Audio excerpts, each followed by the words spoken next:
Você já ouviu isso antes? Relaxa, é só um amigo. A frase que parece inocente, mas que muitas vezes carrega uma ponta de desconforto, uma pulga atrás da orelha. Porque nem sempre é só amizade. E quando se trata de relacionamentos, nem tudo é tão simples quanto parece. Se você já teve dúvidas sobre a relação do seu parceiro com alguém que ele ou ela jura ser apenas um amigo, esse vídeo é para você.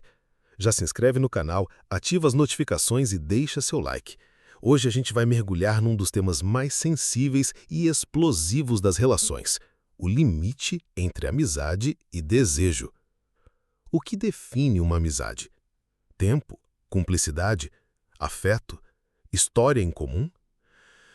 E o que diferencia uma amizade de uma relação amorosa? É só o toque? Só o sexo? Ou existe algo mais sutil, um tipo de tensão, uma vibração silenciosa, um desejo mal resolvido? Nem todo amigo é ameaça, claro, mas também nem toda aproximação é inocente.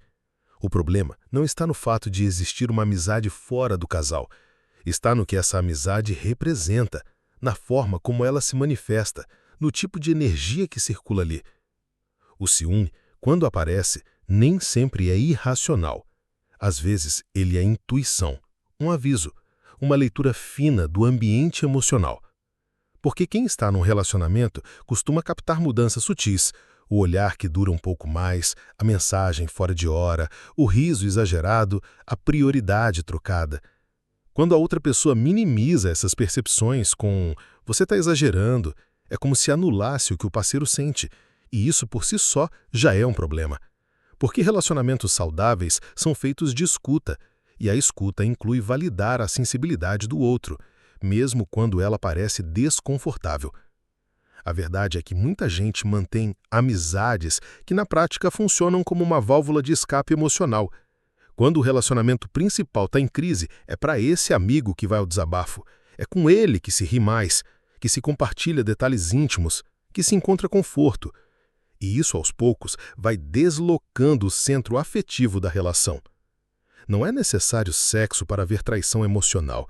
A intimidade emocional, quando é mais forte com alguém de fora do casal do que com o parceiro, pode ser tão dolorosa quanto uma traição física. E o mais complexo, é mais difícil de detectar e ainda mais difícil de confrontar. A fronteira entre amizade e desejo é tênue e muitas vezes ela se move com o tempo. O que começou como amizade pode sim se transformar, pode ganhar nuances, pode despertar curiosidade. E se não há clareza, se não há limites acordados, isso pode virar uma bomba relógio dentro do relacionamento. Por outro lado, há pessoas que projetam o ciúme em qualquer situação, que enxergam ameaça em toda a interação, que tentam isolar o parceiro de qualquer vínculo externo. Isso também é tóxico, também é controle disfarçado de preocupação, também é medo fantasiado de zelo. Então, como saber se é só amizade mesmo ou se há algo além? A resposta está no contexto, está nos gestos, está na frequência, no conteúdo das conversas, no grau de intimidade, na forma como essa amizade é colocada dentro ou fora da relação. Uma amizade saudável é aquela que respeita o vínculo principal, que não compete com ele, que se coloca de forma clara, que é apresentada, não escondida, que é transparente, que inclui em vez de excluir, que não causa insegurança, mas que colabora com o bem-estar do casal. Agora, quando essa amizade vira um espaço privado, onde o parceiro não é bem-vindo, onde há segredos, onde há conversas que não podem ser lidas ou situações que não podem ser compartilhadas, é aí que mora o risco. Não porque a amizade tem que ter limite, mas porque todo vínculo fora do casal precisa de honestidade. Se a relação com um amigo ou amiga está ocupando o espaço que deveria ser da parceria amorosa, é hora de rever. Não se trata de cortar vínculos, mas de reorganizar prioridades, de entender onde está a lealdade afetiva, de perceber quando a amizade, na verdade, está sendo usada como muleta emocional ou como fantasia mal resolvida. E também existe aquele cenário onde o parceiro usa o "é só um amigo" como desculpa para manter alguém em stand-by, um plano B emocional, alguém que está ali caso o relacionamento atual não dê certo. Isso é cruel, isso é desonesto e isso machuca todo mundo envolvido. Por isso, mais importante do que julgar se a amizade é permitida ou não, é abrir espaço para conversas reais. Perguntar: como você se sente em relação a essa pessoa? O que ela representa? Você sente que existe algo mal resolvido aí?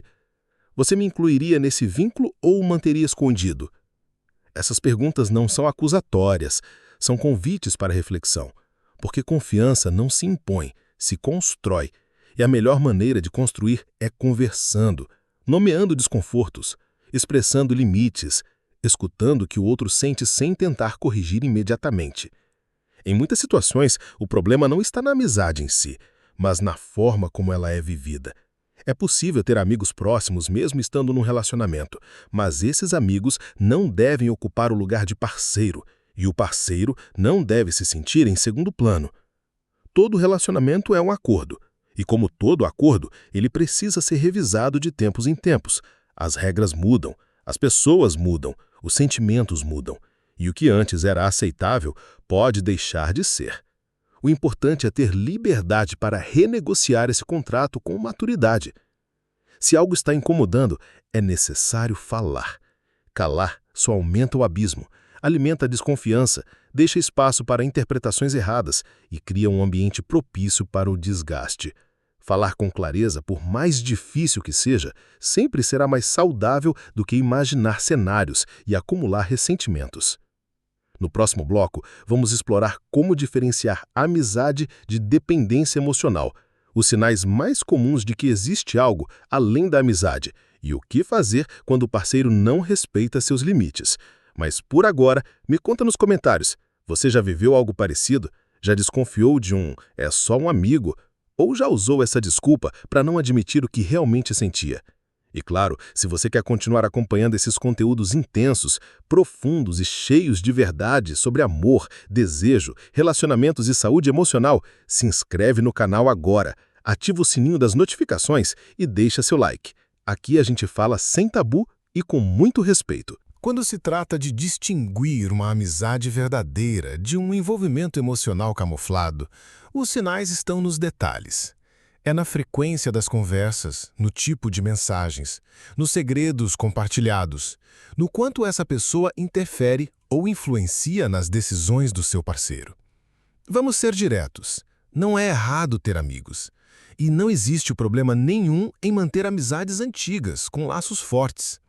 Mas quando essas amizades começam a atravessar o espaço que deveria ser do casal, o equilíbrio se perde. E é nesse desequilíbrio que a insegurança nasce. Um sinal claro de que há algo errado é quando você percebe que o seu parceiro recorre ao amigo para conversar sobre tudo, inclusive sobre o relacionamento de vocês, e nunca compartilha isso com você. Quando os desabafos íntimos são direcionados para fora, o vínculo interno se enfraquece. É aí que surge a dependência emocional disfarçada de amizade. Aquela relação que se alimenta da ausência de intimidade no casal, que cresce à sombra dos problemas, se alimenta das queixas e vira quase um relacionamento paralelo, sem sexo, mas com muita conexão emocional. E sim, isso pode ser tão doloroso quanto uma traição física, porque muitas vezes essa amizade serve como uma válvula de escape emocional. Quando algo vai mal, o parceiro não tenta resolver com você. Ele foge para esse outro colo. E esse é um sinal vermelho enorme. Outro alerta importante é quando existe exclusividade. Quando o amigo tem acesso a lados do parceiro que você não tem. Sabe de histórias, segredos, medos, desejos que nunca foram compartilhados com você. Isso cria uma hierarquia afetiva onde você, que deveria ser prioridade, vira coadjuvante. É claro que ninguém precisa dividir absolutamente tudo com o parceiro. Intimidade não é sinônimo de fusão total. Mas existe uma diferença entre ter um espaço próprio e construir uma relação paralela. E essa diferença precisa ser observada com muita atenção. Também vale prestar atenção no comportamento do seu parceiro na presença dessa pessoa. Ele muda, fica mais animado, se arruma mais, muda o tom de voz. Evita que vocês estejam juntos no mesmo ambiente. Isso tudo são sinais sutis, mas reveladores de que talvez exista algo ali que vai além da amizade. O desconforto não nasce do nada. Ele se forma a partir de vivências, de pequenos gestos, de ausências, de silêncios. E quando você expressa esse desconforto e ele é ignorado, minimizado ou ridicularizado, isso é um problema por si só. Numa relação saudável, desconfortos precisam ser ouvidos, porque mesmo que o outro não concorde, ele deve respeitar o que você sente, validar sua experiência, tentar entender por que aquilo te afeta e, juntos, encontrar uma forma de preservar a amizade sem ferir o vínculo amoroso. Existe também o caso clássico em que o amigo claramente sente algo, mas o parceiro finge que não percebe. Quando há sinais evidentes de que existe atração, ciúmes, disputa, e mesmo assim a relação é mantida como se fosse inocente. Isso é desonestidade, não apenas com você, mas com a própria amizade. Se alguém se sente atraído por seu parceiro, isso não é um problema, desde que os limites estejam bem definidos. Mas ignorar a situação, fingir que não existe e continuar alimentando o vínculo com proximidade excessiva é brincar com fogo. E muitas vezes com o coração do outro. Outro ponto importante: a forma como essa amizade é introduzida ou escondida. Se o parceiro evita te apresentar, se mantém essa pessoa distante de você, se há mensagens apagadas, conversas secretas ou encontros que não são mencionados, a confiança vai sendo corroída aos poucos. Relações maduras são feitas à luz do dia. Mesmo que a amizade seja antiga, o parceiro deve se sentir à vontade para te incluir nesse vínculo. E se não se sente, por que será? O que há ali que não pode ser mostrado? Às vezes, a própria amizade não é um problema, mas o modo como ela é colocada dentro do relacionamento se torna uma ameaça. Não por ciúme, mas por desequilíbrio, por hierarquias emocionais confusas, por falta de clareza. E sim, também é possível que a sua percepção esteja distorcida, que você esteja projetando inseguranças, traumas antigos ou experiências anteriores em algo que, de fato, é apenas amizade. Por isso, a comunicação é fundamental. Falar sem acusar, ouvir sem julgar. Se você está nesse dilema, o caminho é sempre o mesmo: diálogo. Fale sobre o que sente, sem exigência, sem cobrança, mas com honestidade. Pergunte ao seu parceiro como ele enxerga aquela amizade, o que ela significa, como ele acha que você se sente com aquilo. E o mais importante, ouça as respostas com o coração aberto. Se houver clareza, abertura, vontade de ajustar os limites para que ambos se sintam seguros, ótimo. Mas se houver negação, fuga, ironia ou silêncio, é um sinal de que algo precisa ser revisto. Porque quando a relação começa a ser construída sobre omissões, ela perde a base. Por fim, reflita sobre a sua própria postura. Você também tem amigos? Você permitiria que o seu parceiro sentisse ciúmes deles? Você agiria da mesma forma se os papéis estivessem invertidos? Autoconhecimento é a chave para lidar com esse tipo de situação com maturidade. Amizade e desejo podem coexistir? Sim, mas com clareza, respeito e limites bem definidos. O problema não é sentir algo. O problema é o que se faz com esse sentimento. E, principalmente, o quanto se é honesto com quem está do seu lado. No próximo bloco, a gente vai falar sobre como reconstruir a confiança quando esse limite é ultrapassado, o que fazer quando a amizade realmente se transforma em algo mais e como sair de relações onde o parceiro insiste em manter vínculos que te machucam. Quando o limite entre a amizade e envolvimento emocional é ultrapassado, surge uma nova camada de dor. Não é só sobre o que aconteceu, mas sobre o que foi escondido. E é aí que a confiança, base de qualquer relação saudável, começa a ruir. Quando um parceiro sente que não foi priorizado, que foi deixado de lado, que não foi ouvido, mesmo quando tentou se expressar, uma ferida se abre. Essa ferida não precisa de traição física para doer. O abandono emocional é muitas vezes ainda mais cruel, porque é silencioso, sutil, difícil de provar, mas profundamente sentido. Reconstruir a confiança nesse cenário não é simples, mas é possível. Começa com verdade, com o reconhecimento do erro, com a disposição de olhar para o que foi negligenciado, com o compromisso de ouvir, de se abrir, de se responsabilizar. E isso vale para ambos os lados. Porque se o parceiro errou ao priorizar uma amizade que causava desconforto, o outro também precisa estar disposto a ouvir, a compreender, a nomear os próprios sentimentos sem usar o erro como munição eterna. O objetivo não é vencer a discussão, é salvar a relação. Em muitos casos, a amizade de fato vira algo mais. O parceiro se envolve, emocionalmente ou fisicamente, e tenta manter as duas coisas em paralelo. É o pior dos cenários. Uma mentira dupla, uma falta de coragem para escolher, um jogo perigoso onde todos saem machucados. Nessa hora, é preciso coragem para decidir, encerrar o relacionamento ou cortar a outra pessoa. Não dá para manter ambos e fingir que está tudo bem. O respeito exige escolha. A ética relacional exige posicionamento. Se a decisão for reconstruir a relação principal, é essencial romper totalmente com a amizade que causou rompimento de confiança. Isso não é controle, é reparação. Não é possessividade, é responsabilidade. Porque você não pode dizer que quer recomeçar e manter perto quem causou a ruptura. E se a pessoa insiste em manter o vínculo mesmo sabendo o quanto aquilo machuca, talvez a relação precise ser revista. Porque não é saudável amar alguém que ignora a sua dor, que escolhe alimentar o que te fere, que transforma sua insegurança em exagero e sua tristeza em drama. Em outros casos, a amizade era mesmo inocente, mas mal conduzida. A pessoa não percebeu os limites que ultrapassava. Não teve má intenção, mas faltou sensibilidade. Nessa situação, com diálogo, ajustes e transparência, é possível seguir, desde que o parceiro se comprometa a incluir, esclarecer e reformular o lugar dessa amizade dentro da relação. Muitas vezes, é nessa reestruturação que a confiança se fortalece.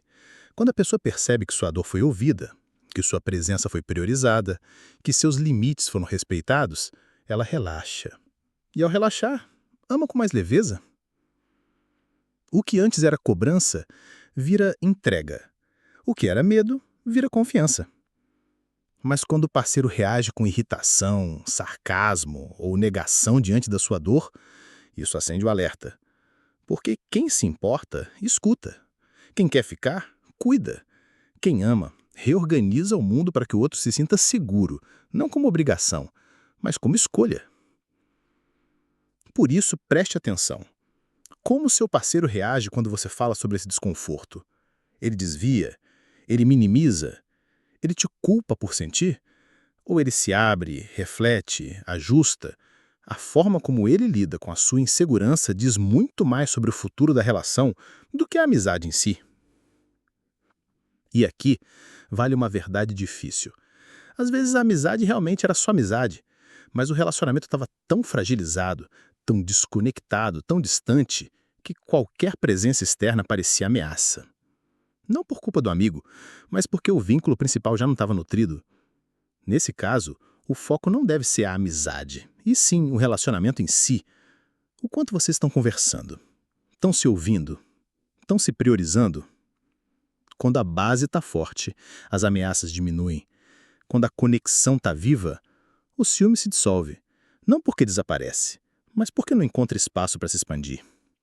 Relações que funcionam não são feitas da ausência de conflito, mas da disposição em resolver, da humildade de pedir desculpas, da maturidade de rever atitudes, da coragem de mudar padrões. Se a amizade virou um problema, é hora de redefinir acordos. Quem entra? Quem fica? O que é aceitável? O que causa dor? Tudo isso precisa ser conversado e, mais do que falado, precisa ser vivido. Porque palavras não bastam, só atitudes sustentam uma nova fase. E se mesmo depois de tudo isso, a pessoa insiste em manter o vínculo, mesmo sabendo o quanto aquilo machuca, é hora de você escolher, de se afastar, de se proteger, de entender que merecer amor também é merecer respeito, que quem escolhe manter você precisa manter por inteiro, e não só quando é conveniente. Amizades verdadeiras não destroem relacionamentos, mas amizades mal resolvidas, escondidas ou usadas como muleta emocional, corroem qualquer vínculo. Amor precisa de base firme, e base firme se constrói com sinceridade, presença e escolha. Se esse conteúdo fez sentido para você, Se tocou um ponto sensível da sua história, se ajudou a enxergar algo que antes parecia confuso, aproveita agora para se inscrever no canal. Ativa o sininho das notificações, deixa seu like e compartilhe esse vídeo com alguém que precisa ouvir isso. E claro, comenta aqui. Você já esteve em uma relação onde o "é só um amigo" virou um problema? Como você lidou? Qual foi a sua decisão? Vamos trocar, refletir, crescer juntos. Porque aqui a gente fala de amor sem filtro, com verdade e responsabilidade emocional. Até o próximo vídeo.